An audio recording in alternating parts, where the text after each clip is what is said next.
He thought he was just falling in love with a maid until he read the one thing he wasn't supposed to, her diary. What he found inside changed everything. Today's story is a heart-racing romance tangled in deception, secrets, and a twist that will leave you speechless. This is the story of a billionaire, a maid, and a diary that wasn't meant to be read. Luca Rivera, age 32, wasn't your average billionaire. Young, reckless, and dangerously charming. He boarded the Sapphire Horizon not for rest but to escape. A brewing lawsuit, a hostile boardroom coup, and a scandal involving a high-profile investor had driven him into hiding. The cruise was supposed to be a retreat. Instead, it became something else entirely. The Sapphire Horizon was no ordinary vessel.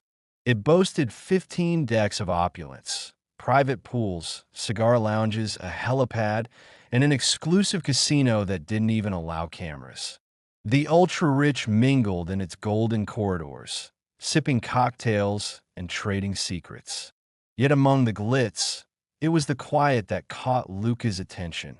She moved like a shadow, a maid, always silent, always unnoticed.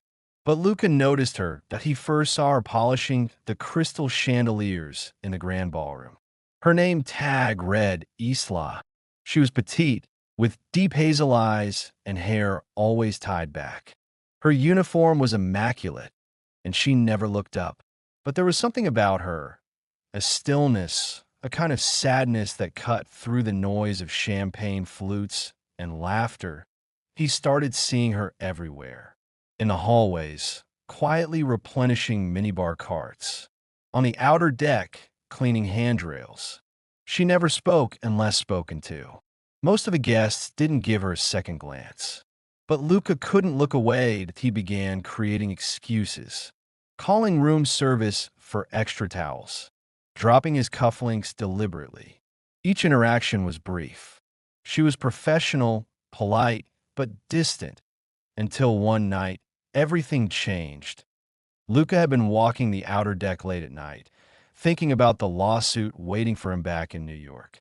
He found her sitting alone on a bench near the bow, the ocean wind tugging gently at her hair. She didn't see him approach. He asked if he could sit. She hesitated, then nodded. "Beautiful night," he said. She looked at the stars. "Every night is beautiful when you're far from land." It was the first time she smiled. Over the next few nights, they met again. In secret, away from guests, away from staff. They talked about books, music, dreams. She never mentioned family. He never mentioned his name. It felt safer that way. But Isla spoke about the sea, how she used to watch ships as a child from a cliff in her Portuguese village, how she always wondered what kind of lives were lived on board. "And now you live it," Lucas said. She smiled faintly. Not exactly. Luca was falling. Hard. This wasn't a fling. This wasn't the usual. But then came the seventh night. She didn't show up. That he waited until sunrise. Nothing. The next morning, in the private lounge near the VIP suites, he saw something left behind on the velvet couch. A worn-out, leather-bound notebook. Her diary. He should have handed it to the staff. He didn't. The diary was unmarked, aged, and smelled faintly of seawater and old paper. He opened it. The first page was written in tight, slanted handwriting. Entry 1. He smiled at me today. I think he's different, but I've learned not to trust different. Luca blinked. He flipped to the next. Entry 2. I see why they call him the Golden Sun. He thinks I don't know who he is. But I do. I know everything. And still, I didn't expect to like him. His heart pounded. Entry 6. I've waited 5 years to get close to a Rivera. My father's blood still stains their money. I won't leave this ship without justice. What was this? Luca read on, stunned. Her father had worked for the Rivera shipping empire, a veteran sailor on one of their private cargo vessels, the Andalusia Star. 5 years ago, the ship had sunk in the Azores. The official report said storm. But Isla believed otherwise. They silenced the crew, covered it up. My father's last message said something about illegal arms smuggled in the hull. And then silence. Luca felt cold. His father had never mentioned it. A vessel lost in a storm. Tragic, but business moved on. But Isla had pieced together the truth. She had applied to every cruise job that came close to the Rivera fleet. She had waited, planned, and now she had him. Luca dropped the diary. He felt sick that he wanted to confront her. But she was gone. Not in the crew logs. Not in the staff manifest. Even her name, Isla, wasn't listed. Just a temp code. That night, back in his suite, he found the diary gone, that I in its place a single note asterisk. You weren't supposed to read it. But now you know. Remember what your family did. Luca couldn't sleep. The next morning, he called in a favor from a friend in Lisbon. Told him to pull every record on the Andalusia Star on Miguel de Souza. The report came fast. Miguel was indeed listed as a crew member.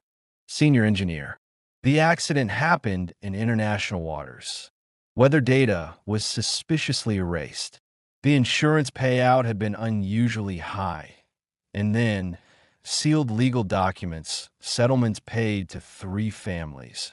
The Riveras had bought silence.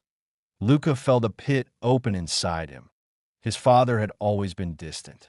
Cold. Protect the name, he used to say, and now he knew what that meant. He tried again to find Isla. Had the ship searched. No one remembered her.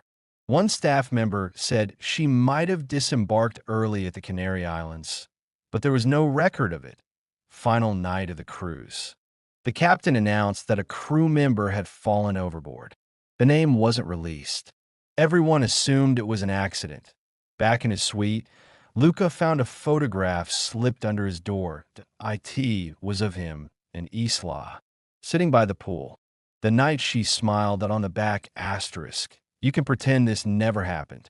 But the ocean never forgets. He stared at it for a long time. The cruise ended. Luca returned to New York. He resigned from his father's board. Sold his shares in Rivera Maritime. Created a scholarship in Miguel de Sousa's name.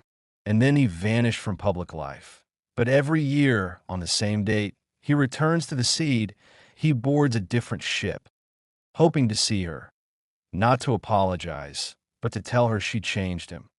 That some ghosts don't haunt you.